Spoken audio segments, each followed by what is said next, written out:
ఆయన కరుణించాలంటే మనం ఏం చేయాలంటే నీలో అతిక్రమం లేకుండా చూసుకోవాలి. ఆయన నీ గుడారంలో అతిక్రమాలు కనబడకూడదు.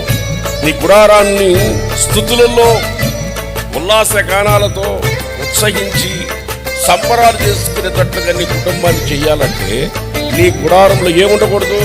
పాపం ఉండకూడదు, అతిక్రమం ఉండకూడదు.